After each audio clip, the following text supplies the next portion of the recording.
Hello and welcome to the Mystical Times blog podcast with Michelle Eve. Michelle Eve is working on a big paranormal project, so has chosen a very strange haunting experience from a previous podcast episode for you this month. This haunting case comes from the Forest of Dean, in a youth hostel that was once a castle. The castle has a long, dark history, so it's no surprise it is said to be haunted.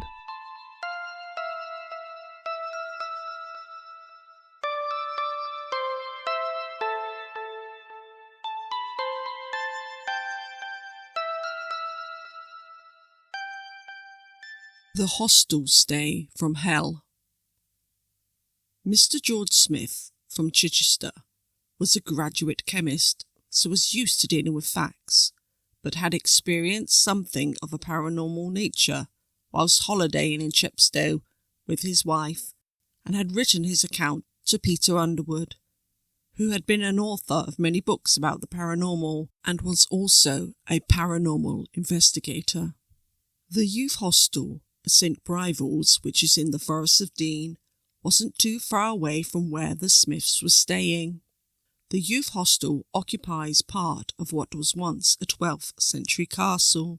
It was on the second day of their stay, and it was a beautiful midsummer's day, so Mr. Smith and his wife went off walking on the Offa's Dyke footpath.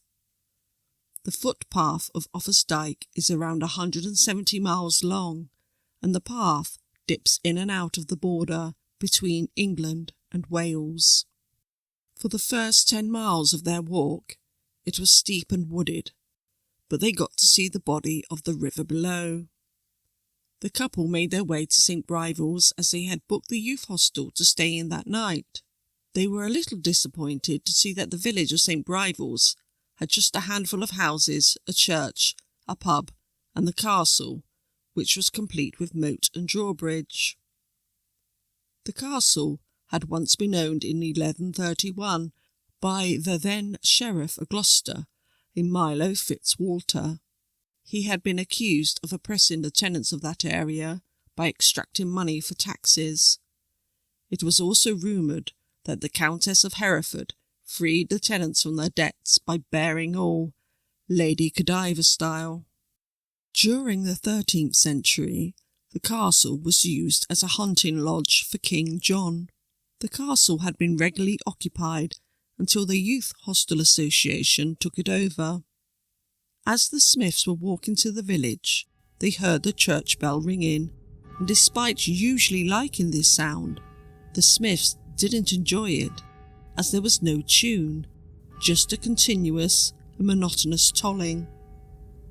When they reached the village, they walked past the houses, and there were a group of 3 to 4 people stood outside each house. They never acknowledged the Smiths, as they were just chatting to one another.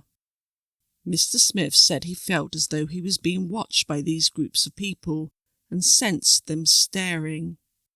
When they walked over the drawbridge and into the castle, things became somewhat normal again. Other people were staying at the hostel, and there were everyday sights and noises, but even this could not placate Mr. Smith's feelings of unease. The Smiths went to bed after they had their evening meal, with Mr. Smith going to the men's dormitory and Mrs. Smith to the women's. The men's dormitory was located over the castle's dungeon, with narrow windows that looked over the road to where the church and graveyard was.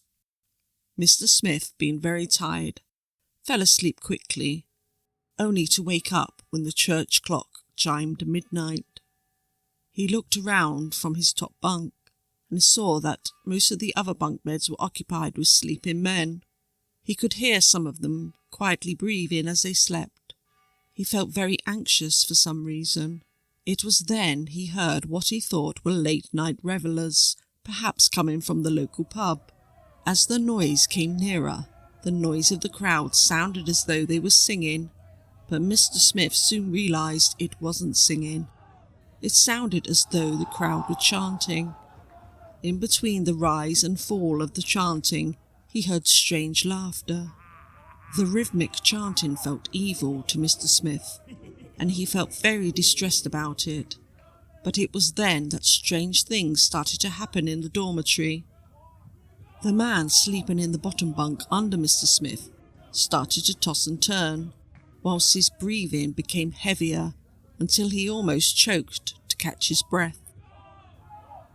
The man in the opposite bed began talking in his sleep. The words couldn't be understood, and the talking seemed to be turning into an argument. Whilst this was happening, the chanting and laughter outside became more intensified. Mr. Smith felt as though he was in a nightmare, and the feeling as though something really bad was about to happen. He also wondered if anyone else in the hostel had been woken up by this loud commotion. As Mr. Smith felt the nape of his neck beginning to rise, along with shivering, the commotion inside and outside just stopped. Several seconds of silence had passed, and Mr. Smith made a decision to look out the window to where the crowd noises had come from.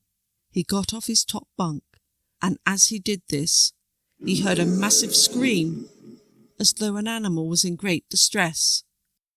Along with the scream, he heard a crowd cheer, and then callous laughter. Then there was a long, slow scream of a young girl.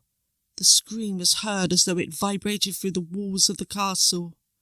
Mr. Smith described the scream as though the young girl was absolutely terrified. The scream was to suddenly stop and ended with a sob. These screams had literally paralysed him to the spot, but he made himself look out the window. There was a full moon, and he could see clearly that no one at all, was in the vicinity of the hostel or the road between the hostel and church. Only 2 other people had heard this strange commotion, a young woman and Mr. Smith's wife. The Smiths left the hostel as early as they could, and Mr. Smith vowed he would never, ever return to St Briavels.